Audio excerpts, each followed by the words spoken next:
Cracking, everybody? Good morning. New video. Um,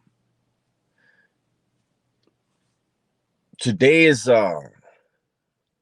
29 years exactly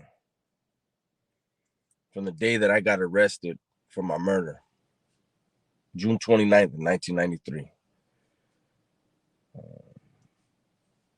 The 27th was the anniversary of the crime itself. So the last couple of days, I've been doing a lot of introspection. Um, I'm still trying to put out content. I have to put out content every day, and um, you guys see I've been doing it a lot. I'm trying to see if I can make this make a living out of doing this. But like I said, the last couple of days I've been thinking about a lot of stuff. Um, this is always my time, these couple of days between the 27th and the 29th every year to do my reflection on the blessings that I have in my life, the blessings that I receive daily, and the fact that I need to remain humble, remain grateful. Um, on a almost daily basis, I realize I'm not supposed to be out here. You know, now before I go any further, my condolences to the families of all my victims that I created throughout my life. I sincerely apologize, and I know that my words mean nothing to you, but they're all I have. Those and the actions. Through my daily life of no longer hurting people, um, being a productive member of society, and just trying to live right. You know what I mean? Hopefully, you understand that's an honor of your loved ones. Now,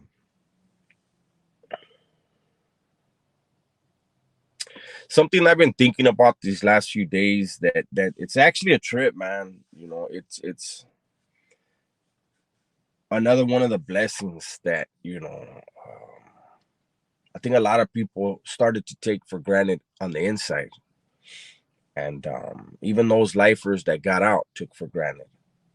But this is the thing. So when we got convicted, in the 80s and the 90s of murders, and we got these life sentences, we knew that we were going to die in prison.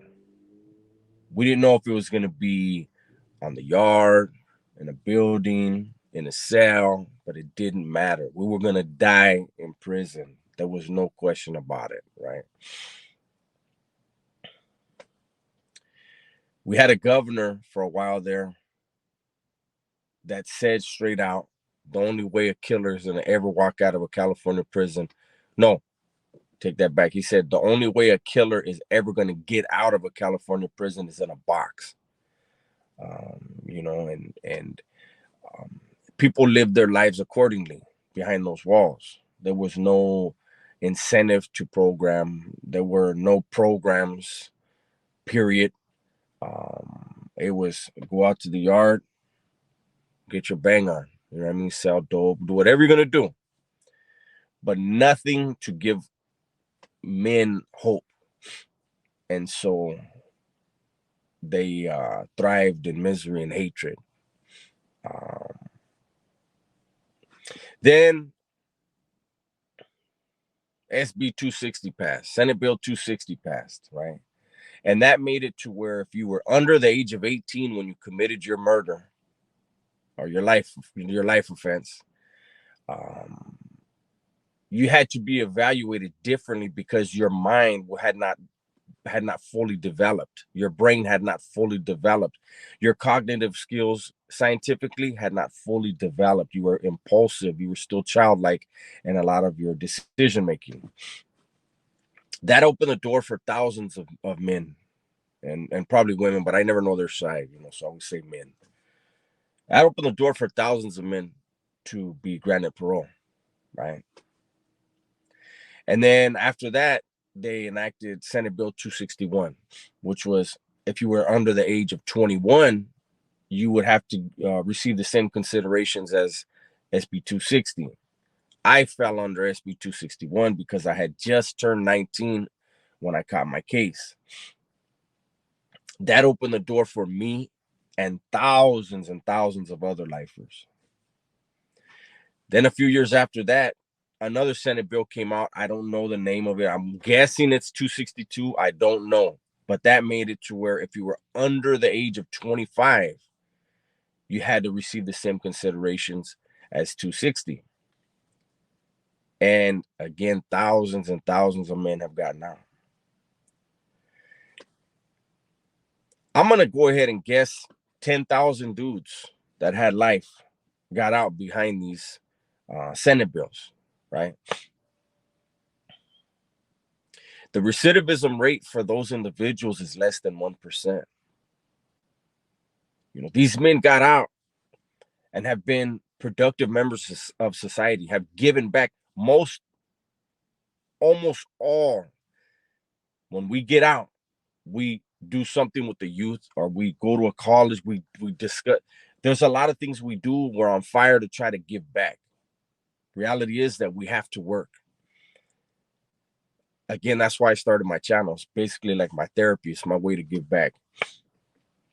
Right now, I have to do a balancing act on trying to see if I can make this a full-time job and still get the message across to kids and to even those that are already in the lifestyle that, you know, there's a better way, right? But the reason why I brought up this SB 260, 261, and I don't know the last one if it's 262. The reason why I brought this up is for this reason. When these Senate bills were getting enacted, and when thousands of dudes were walking out of prisons and becoming productive, the California Department of Corrections hated it.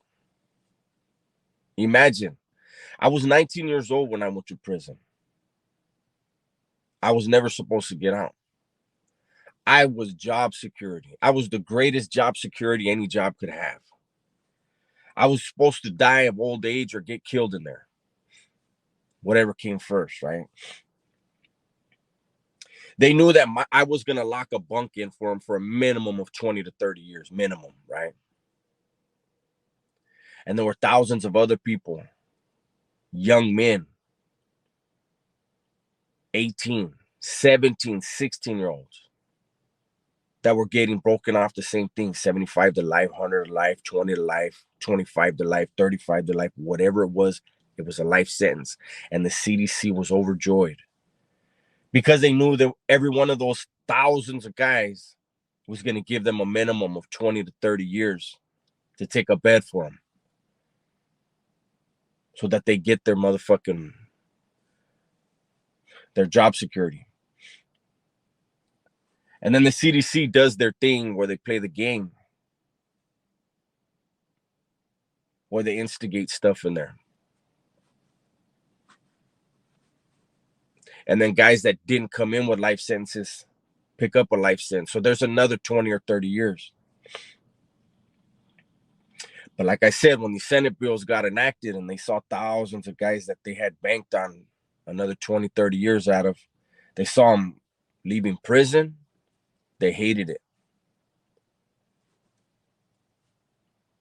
Then they saw that they were going to be forced to let all of those men out of the SHU that they had buried unconstitutionally. They had buried those men in the SHU. All the legends from all the factions, the big four, they had buried them. And then they saw that they had to release them. And they hated that too. So what have they done? They decided, we're going to make this policy of integration. You know why? Because it gets back at both. It's going to wind up putting the legends back in the SHU. And it's also going to destroy the opportunities for men to get out. There's guys that have been programming, going to AA, going to college, getting their degrees, doing all this great work. And because the CDC is enacting these policies, they know it's just a matter of time till I got to get off, one way or the other. You know what I mean? Whatever side it is, I'm going to have to get off. So I feel blessed, not just to be out, but now I recognize that I fell into this little window before the CDC got to figure out a new blueprint and enact their new game plan. They're going to slam everybody down again. And they're going to try to make sure that as many men as they can fuck their chances off of coming home. For those of you that have never been to prison, I know you're thinking, well, damn, can't you just, mind your own business? You can't mind your own business when the Department of Corrections decides who goes where, when they go, who they live with. And so they know the game well. They can check your C file. They don't like you.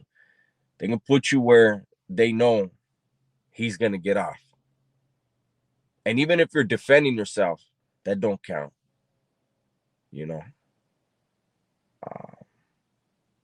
It's a cold game, man.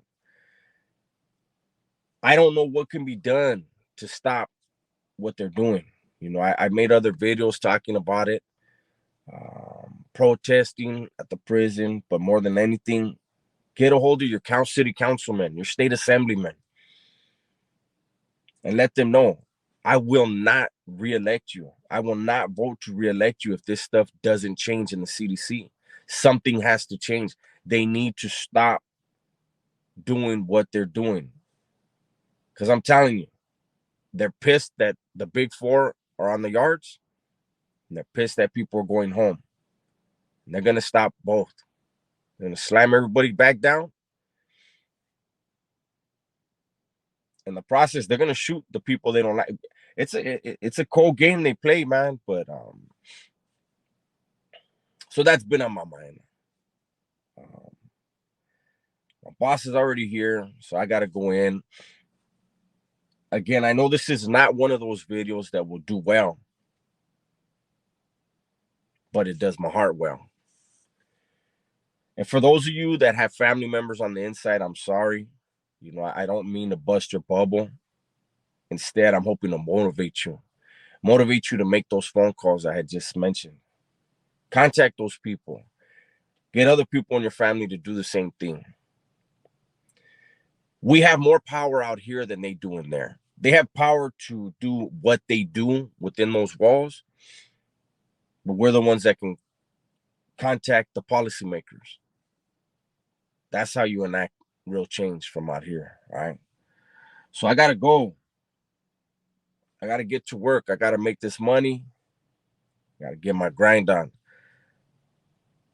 Everybody be safe, be smart, and don't forget to tell the ones you love that you love them, all right? I'm out.